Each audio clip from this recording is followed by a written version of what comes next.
Hello learners, welcome back to my YouTube channel. And इस video में मैं आप लोगों के साथ डिस्कस करने वाली हूँ लेक्चर 71, जो मैंने इम्पॉर्टेंट क्वेश्चंस की सीरीज स्टार्ट की है कॉमर्स के स्टूडेंट्स के लिए। और ये क्वेश्चन यूज़फुल रहेंगे आपके कॉमर्स से रिलेटेड जो भी टीचिंग एग्ज़ाम्स होते हैं, like UGC NET commerce as well as PGT commerce के लिए, क्योंकि आपको कॉन्सेप्ट की क्लैरिटी होना बहुत ज़रूरी है एमसीक्यूज़ को अच्छे से अटेंड करने के लिए। और हर एक क्वेश्चन को मैं डिटेल में डिस्कस करूंगी ताकि आपके इन क्वेश्चंस के थ्रू कॉमर्स के कॉन्सेप्ट्स जो हैं अच्छे से क्लियर हो जाएं। ओके। और जो लेक्चर 70 तक की वीडियोस हैं उनकी प्लेलिस्ट का लिंक मैंने डिस्क्रिप्शन बॉक्स में डाल दिया है, आप वहां पर क्लिक करके देख सकते हो, इजीली आपको मिल जाएगी। और बहुत सारे क्वेश्चन डिस्कस हो चुके हैं, आपको वो क्वेश्चन ज़रूर करने चाहिए क्योंकि जितनी ज़्यादा प्रैक्टिस करेंगे उतना ही बेटर है। और ये क्वेश्चंस काफ़ी इंपॉर्टेंट रहने वाले हैं आप लोगों के लिए। और आप लोग जो है मेरा टेलीग्राम ग्रुप ज्वाइन कर सकते हो, वहाँ पर आपकी कोई भी प्रॉब्लम है तो आप वो डिस्कस कर सकते हो। ठीक है, तो हम स्टार्ट करते हैं लेक्चर 71 को। एंड अगर आप लोगों ने इस यूट्यूब चैनल को सब्सक्राइब नहीं किया है देन यू कैन सब्सक्राइब और बेल आइकन प्रेस कर सकते हो ताकि आपको मेरे अपकमिंग वीडियोस का टाइमली नोटिफिकेशन मिल सके। तो हम स्टार्ट करते हैं। देखिए, फर्स्ट क्वेश्चन है, लिस्ट वन को आपने लिस्ट सेकंड से मैच करना है।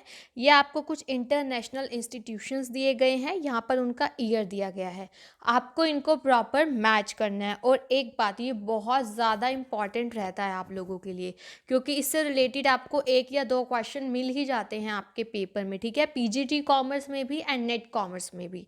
तो देखिए, world bank, international financial corporation, international development association, Asian development bank. तो अगर हम वर्ल्ड बैंक की बात करें तो इसका ईयर बिल्कुल सही है, 1944। आईएफसी, इंटरनेशनल फाइनेंशियल कॉरपोरेशन का ईयर 1956 है। इंटरनेशनल डेवलपमेंट एसोसिएशन का ईयर 1960 है। एंड एशियन डेवलपमेंट बैंक का ईयर जो है 1966 है। देखो, यहाँ पर बिल्कुल सही ईयर दिए हुए थे। अब आप लोगों ने क्या करना है, अपने लेवल पे मुझे कमेंट सेक्शन में बताना है आप लोगों ने कि इनकी डेट्स कौन सी है। ठीक है, अब आप ईयर्स, डेट्स वगैरह के अलग से ज़रूर नोट्स बनाएंगे साथ के साथ। अब मुझे आप ये बताएंगे कमेंट सेक्शन में कि इनकी डेट्स कौन सी है। ईयर्स तो हम लोगों ने डिस्कस कर लिया, ठीक है, तो इसका जो प्रॉपर मैच बनेगा that will be second. Okay. Next है question, which two of the following measures of central tendency are not capable of algebraic treatment. यानी कि उन पे आगे हम एल्जेब्रिक ट्रीटमेंट उन पे नहीं किया जा सकता। ओके, तो यहाँ पर देखिए, geometric mean, median, arithmetic mean, mode, harmonic mean. तो आपको ये बताना है, सबसे पहले आपको पता होना चाहिए कि पोजिशनल एवरेज कौन से होते हैं। जो हमारे पोजिशनल एवरेज हैं जिनका हम पोजिशन से पता लगाते हैं that is median and mode. जो मीडियन और मोड हैं वो हमारे पोजिशनल एवरेज हैं। On the other way, mathematical average की अगर हम बात करें, ये आप चीज़ें नोट करनी है जो आपको बता रही हूँ एक्स्ट्रा। जो मैथमेटिकल एवरेज में हमारा क्या आ जाता है, arithmetic mean, geometric mean and harmonic mean. Okay, arithmetic mean, geometric mean and harmonic mean हमारा आ जाता है मैथमेटिकल एवरेज में, और पोजिशनल एवरेज में मीडियन एंड मोड। तो आपको बताना है नॉट कैपेबल, तो कौन से कैपेबल नहीं हैं। ऑब्वियस है, मीडियन एंड मोड नहीं है कैपेबल, तो बी एंड डी किस ऑप्शन में दिया है, थर्ड ऑप्शन में दिया है। ओके। नेक्स्ट है क्वेश्चन, ये वाला क्वेश्चन है, इससे ये वाला फॉर्मूला जो यूज़ होगा इससे रिलेटेड आपका क्वेश्चन बहुत बार पूछा गया है, नेट कॉमर्स में भी और पीजीटी कॉमर्स में भी। आपको बताना है, if the risk free rate of return is 6%, ठीक है, बीटा वैल्यू 1.5 दिया हुआ है, मार्केट रेट ऑफ रिटर्न है 10%, आपको एक्सपेक्टेड रेट ऑफ रिटर्न निकालना है।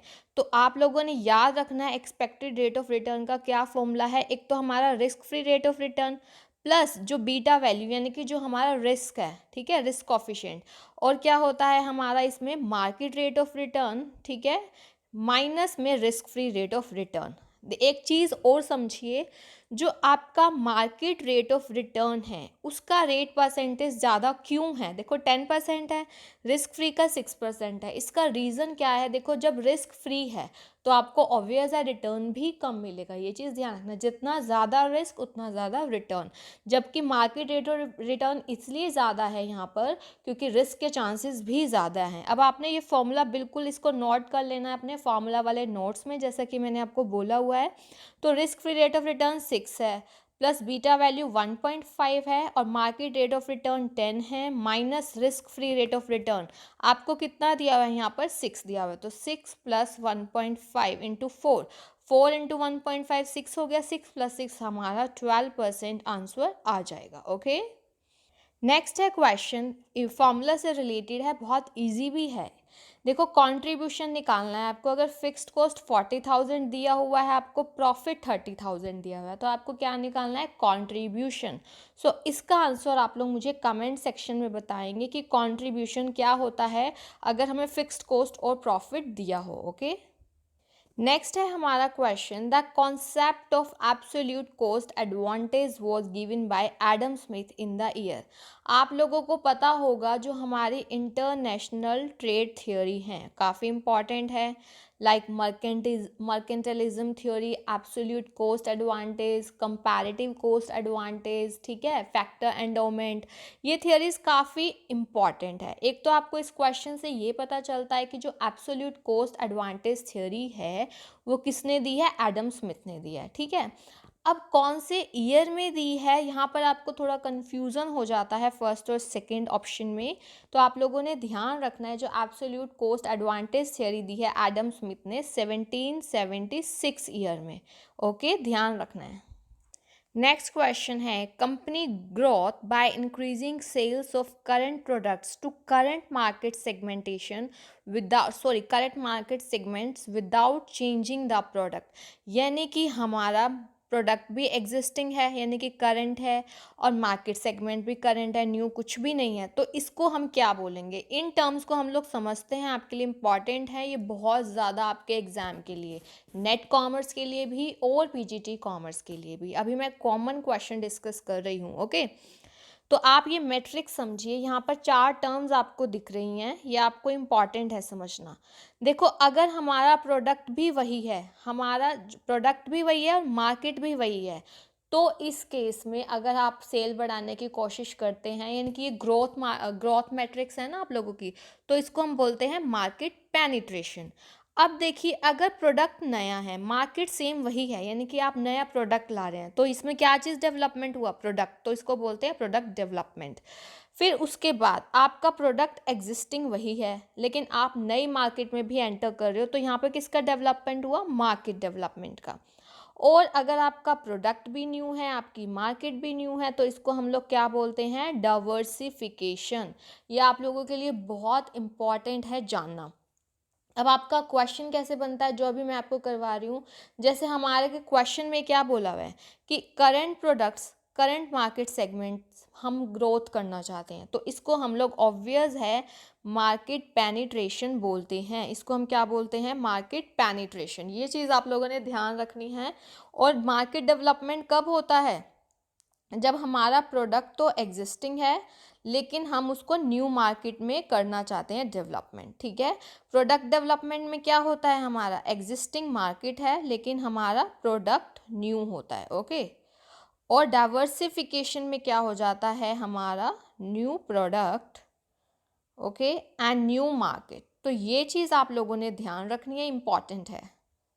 नेक्स्ट क्वेश्चन देखिए, आपको मोड्स ऑफ कम्युनिकेशन जो मार्केटिंग में यूज़ किए जाते हैं उनको कम्युनिकेशन प्लेटफॉर्म्स में चेंज करना है, ठीक है।